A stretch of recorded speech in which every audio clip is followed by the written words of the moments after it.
Sayın Atatan YouTube kanalımızın izleyenleri, Türkmenistan gündemi haber bültenimize hoş geldiniz. Bültenimizdeki haber başlıkları, Türkmenistan ile Pakistan ulaştırma ve ticaret işbirliğini güçlendirme konusunda anlaştı. Avrupa Birliği, Orta Asya formatında Dışişleri Bakanları toplantısı yapılacak ve son haberimiz, Türkmenistan ile Birleşik Arap Emirlikleri eğitim işbirliğini güçlendiriyor. İlk haberimiz, Türkmenistan ile Pakistan ulaştırma ve ticaret işbirliğini güçlendirme konusunda anlaştı. Türkmenistan'ın Pakistan Büyükelçisi Atacan Mevlamov, İslamabad'da Pakistan Federal Ticaret ve Sanayi Bakanı Dr.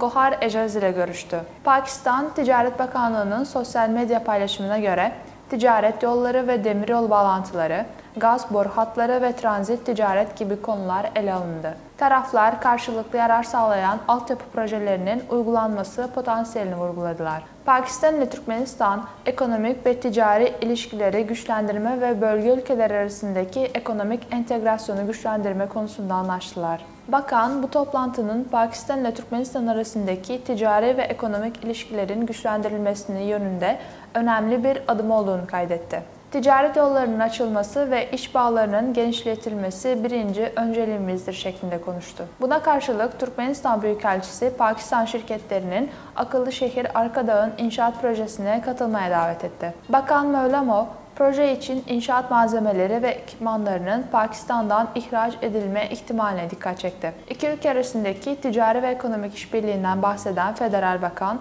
Pakistan'ın Türkmenistan'da düzenlenen sergi etkinliklerine aktif olarak katılacağına dair güvence verdi. Sıradaki haberimiz, Avrupa Birliği Orta Asya formatında Dışişleri Bakanları toplantısı yapılacak. Türkmenistan Dışişleri Bakan Yardımcısı Vefa Hacıyev ile Avrupa Birliği Afganistan Özel Temsilcisi Thomas Nicholson arasında çevrimiçi toplantı gerçekleştirildi. Görüşmede Afganistan'daki mevcut sosyopolitik ve ekonomik duruma ilişkin görüş alışverişinde bulunuldu ve bu ülkedeki durumun çözümüne yönelik olarak Afganistan'a ilişkin bölgesel ve uluslararası formatlar çerçevesinde daha fazla işbirliği yapılması konuları görüşüldü. Taraflar yaklaşan Dışişleri Bakanları toplantısının Avrupa Birliği Orta Asya formatında yapılmasına değinirken, Afganistan özel temsilcilerinin bir sonraki toplantısının Avrupa Birliği Orta Asya formatında düzenlenmesi konusunda da görüş alışverişinde bulundular. Son haberimiz, Türkmenistan ile Birleşik Arap Emirlikleri eğitim işbirliğini güçlendiriyor.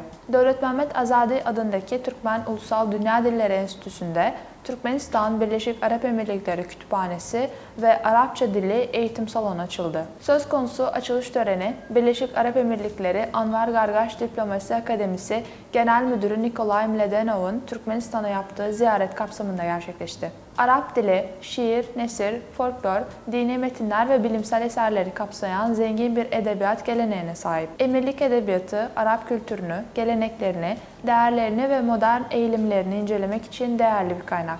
Türkmen Emirlik Kütüphanesi'nin açılış törenine ayrıca Türkmenistan Dışişleri Bakan Yardımcısı Mehri Belşimova, Birleşik Arap Emirlikleri'nin Türkmenistan Büyükelçisi Ahmet Al-Hameli ve Türkmen Ulusal Dünya Dilleri Enstitüsü Rektörü Maral Kuliyeva da katıldı. Ziyaret kapsamında Nikolay Mladenov, Türkmenistan Dışişleri Bakanlığı Uluslararası İlişkiler Enstitüsü'nü de ziyaret etti ve öğrencileriyle sohbet etti. Söz konusu ziyaret, Birleşik Arap Emirlikleri'nin Türkmenistan Büyükelçiliği tarafından Türkmenistan Dışişleri Bakanlığı işbirliğiyle düzenlendi. Sayın Atatan YouTube kanalımızın izleyenleri, Türkmenistan ile ilgili Türkçe haberlerimizi atatantürkmenistan.com haber sitemizden takip edebilirsiniz.